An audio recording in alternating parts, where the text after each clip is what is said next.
on the program, Jones and Company, and speaking today with Mr. Hubert Chipman, the Member of Parliament for St. Anne's. And many people are looking toward the 21st of November to see how things are going to shape up in the for the leadership of the party. Why just a one-day convention? Mr. Jones, to put it very blunt,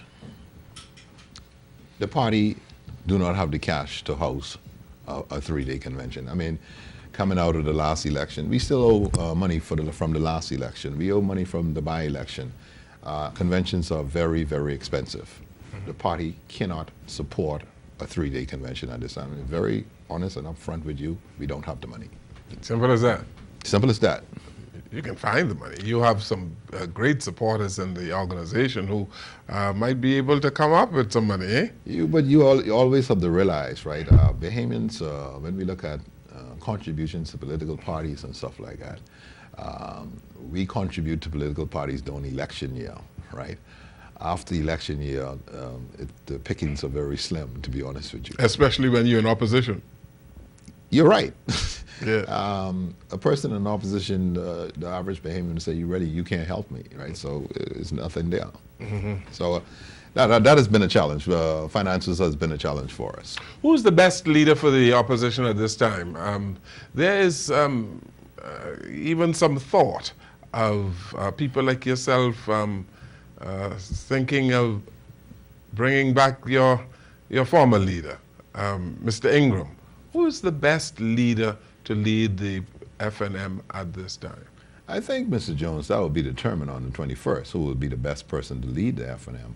As for Mr. Ingram, I haven't had any recent discussion with him, but as far as I'm aware, Mr. Ingram is not offering for leadership of the party.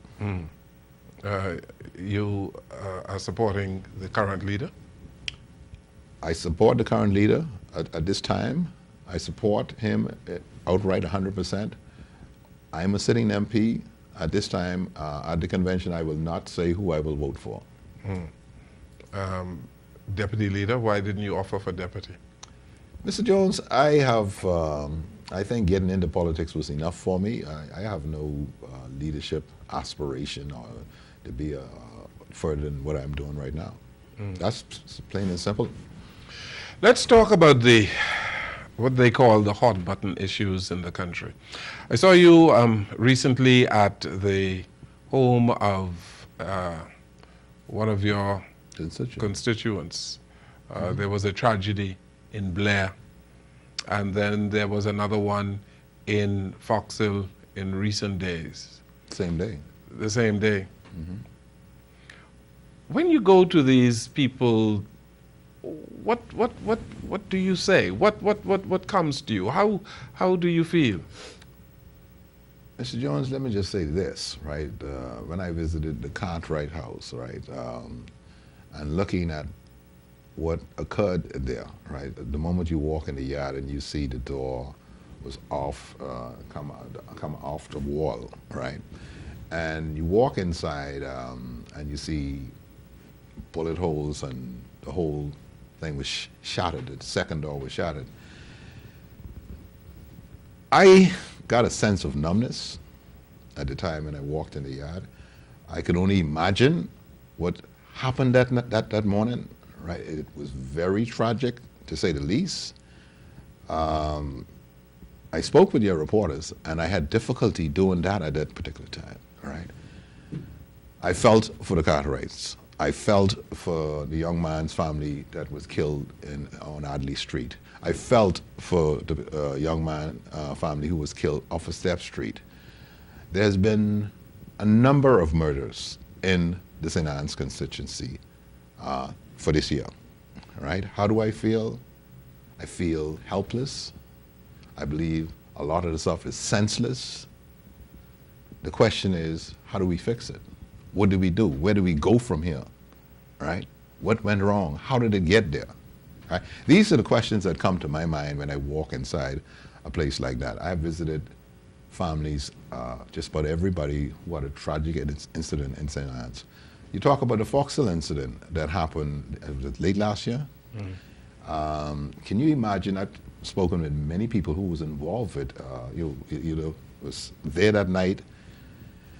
And for somebody to, I'm told that it was an AK-47, I don't know what it was, to just open fire and just spray, that is a frightening thing. I spoke to a guy that do home repairs for me, and he said he was hit the ground and he was starting to crawl underneath the truck just to be alive today to tell the story, all right? So going into the Cartwright house and the Foxhill incident and all these other incidents, it's like a numb feeling. And you mentioned helpless. A member of parliament should not be helpless in the Bahamas. And I know that you are not a member of the government, but there is a view that our politicians, our leaders have been reacting to these things rather than seeking to be proactive in dealing with the problem of crime in the Bahamas.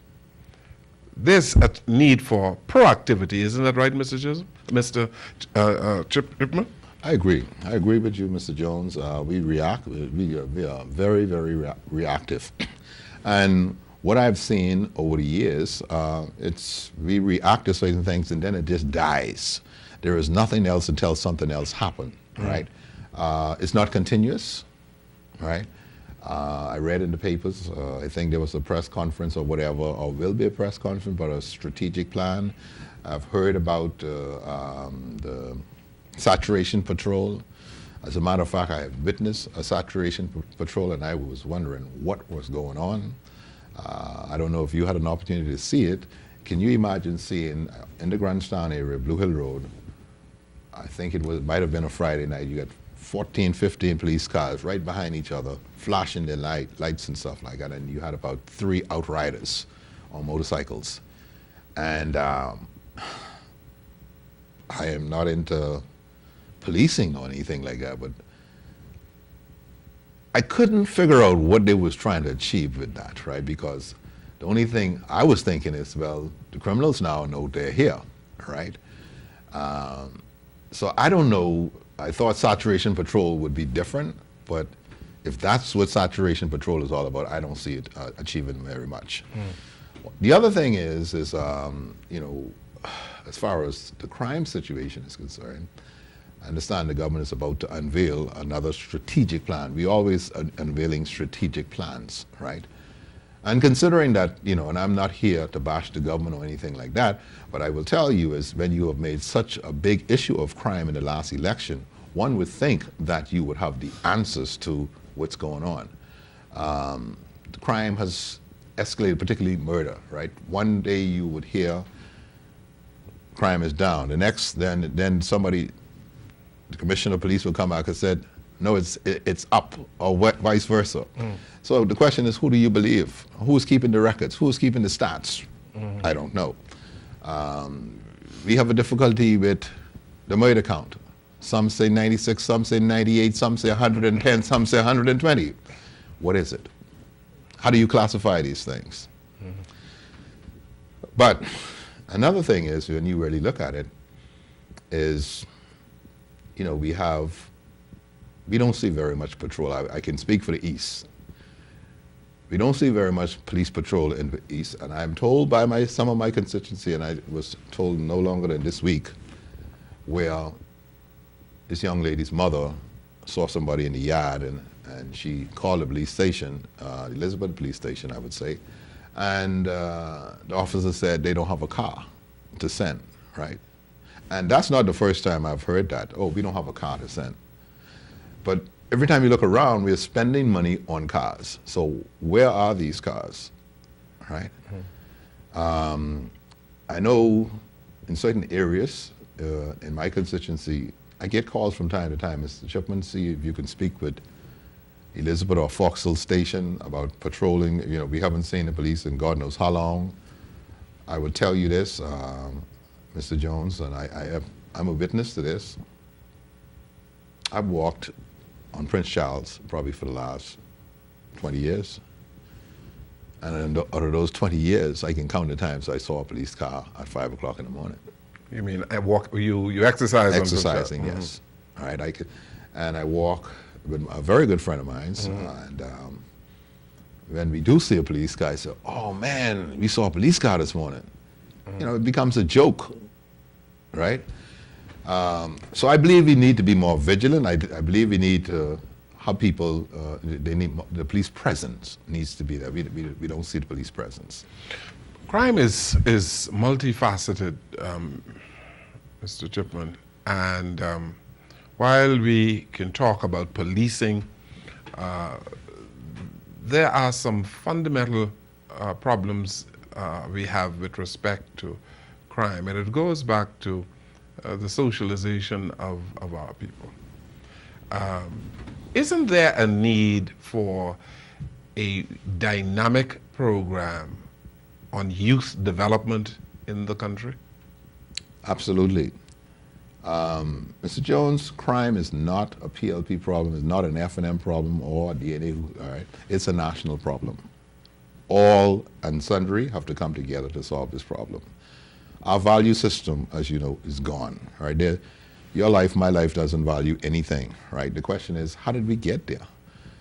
One of the things I look at is Jeff Lloyd, I think, was supposed to start a camp up in Andres and youth program, more like a cadet program that didn't get off the ground.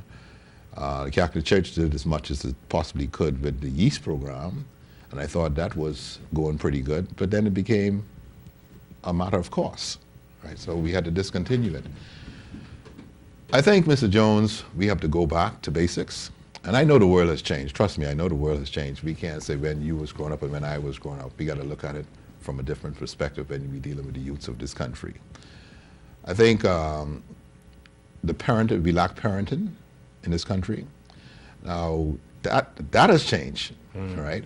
And that can be reinstated if we are serious about it, all right? Do you know where your children are? I heard you from time to time on your talk show. Oh, I know where my children is at all time. I know this one, I know they can't do this in Mr. Jones' house. Why aren't there more Mr. Jones? All right? Hubert Chipman knows where his daughters are, all right? So we need to come back to the foundation, which is the home, all right? I've spoken with young ladies, they have children. The men are not taking care of the children, much less being in the children's lives, all right? That's a problem, all right? There's a lot of violence in the home, all right? Whether it's a boyfriend beating his girlfriend in the front of the children. I mean, the children are growing up with no values. And then the flip side to this, Mr. Jones, is enforcement. What law, I'll throw this out to you, what law in this country that you know is enforced? None. You got people driving around without license, insurance. People are running traffic lights. When you go back to the Giuliani of the world in New York City, if you can recall the downtown Times Square area, 42nd Street. Yeah. First time I went to 42nd Street, I thought it was a zoo. I thought, because you could get anything on 42nd Street, anytime, any hour of the day. You go back to 42nd Street today, you feel more protected on 42nd Street and Times Square than any place else you can go. You know what happened there? Enforcement. The small things. It started with the small things where the law was enforced, brought to justice, and so on and so on. Yeah. But there's so many things we need to change. I mentioned parenting also. In the beginning, the church need to play a more active role, right? Not that they're not playing a role, but they need to play a more active role.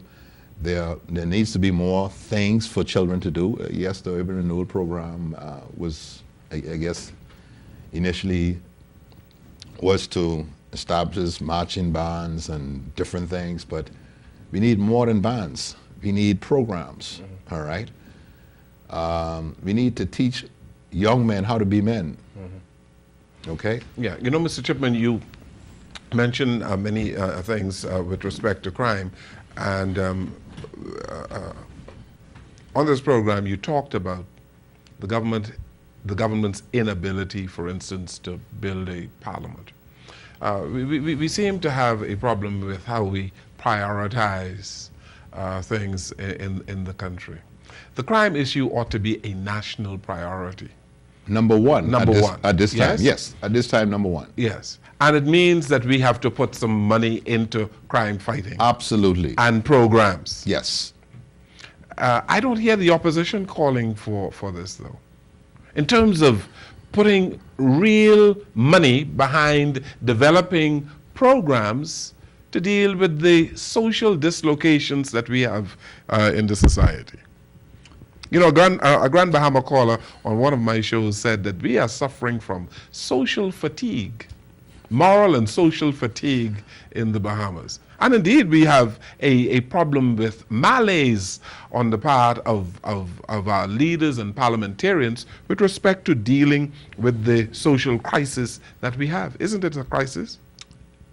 It is a crisis, Mr. Jones. I love and I agree with you. We are at a point right now, where you got to use drastic measures, right, in order to curb or turn this. Crime right now is like a tanker. I liken it to a tanker, and it's going to take a while to turn it, right? But you got to start turning it, right? And you have to put things in place, like we talk about the programs and everything, in order to get this tanker to turn. You see, I had an opportunity to visit Fox Hill Prison, right? That's another thing. We need a new prison, right? A lot of Bahamians don't like to hear that, right? Oh, just lock them up and don't worry about them and stuff like that. But don't forget, some of these people are going to return to the society. And so what are you actually dealing with? You're breeding animals up there. Yes. All right? And you want this person to act humane when he comes out of someplace where he was treated like an animal. He is treated inhumanely. Yes. Yes. I saw some stuff at the prison, gave me the chills, right? And I had a full tour of the prison, right? So we have so many things to correct in terms of, like you said, putting money behind these programs and stuff, which I agree, right? We talk about the parliament. We talk about a few other things, but we haven't addressed the prison. We built a nice, beautiful wall around the prison, but once you get in that wall, all you're doing, Mr. Jones, is coming out harder than you went in. Okay? Yeah.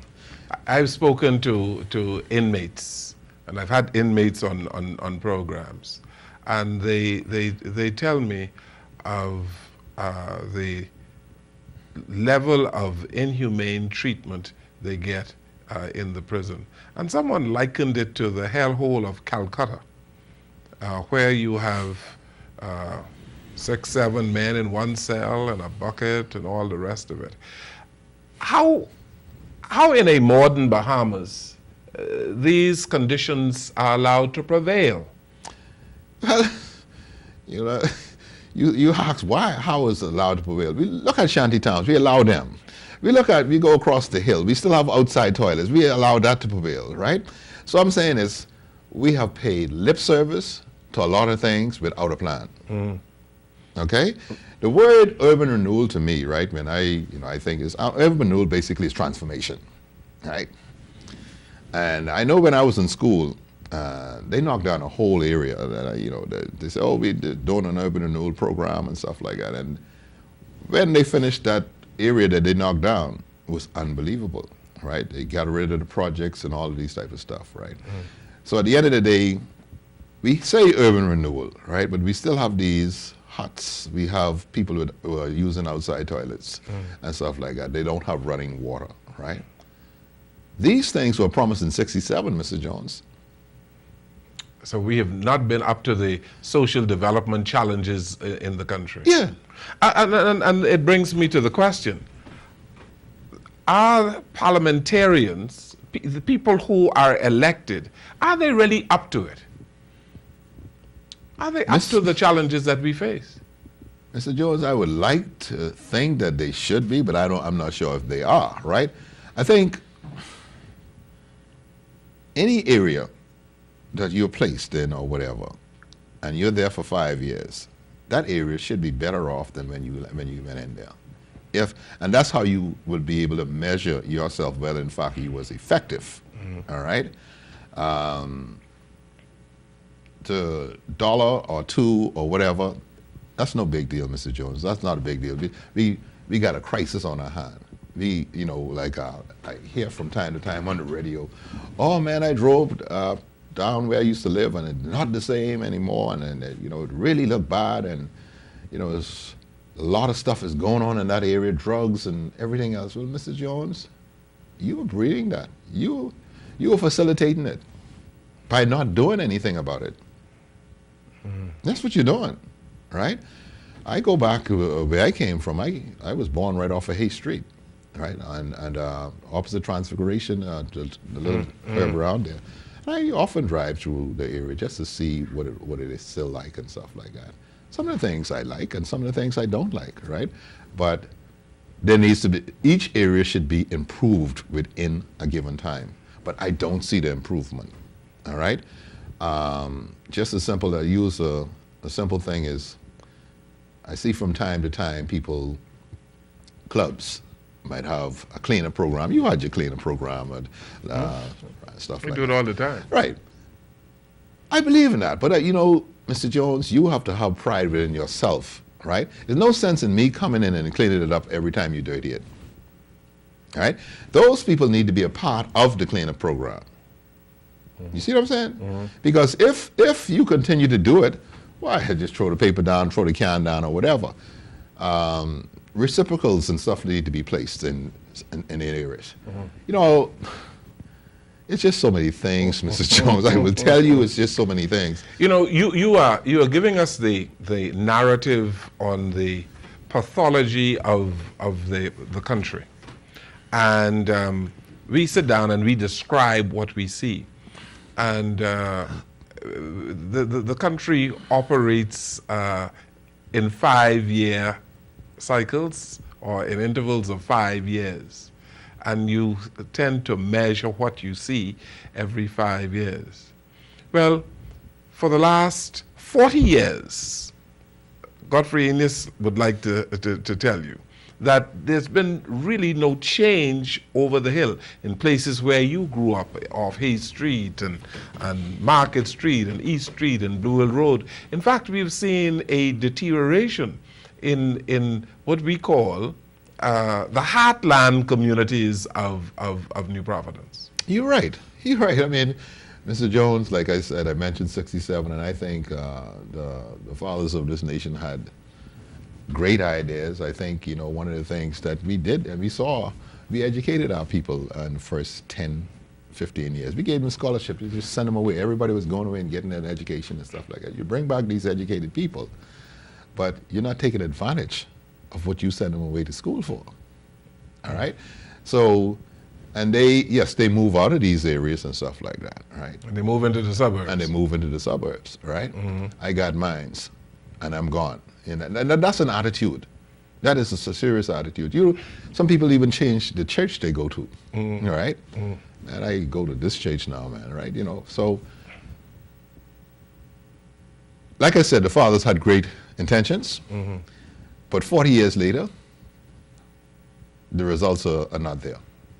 Let's take this final break on the program. We'll come right back. The results are not there. Yeah.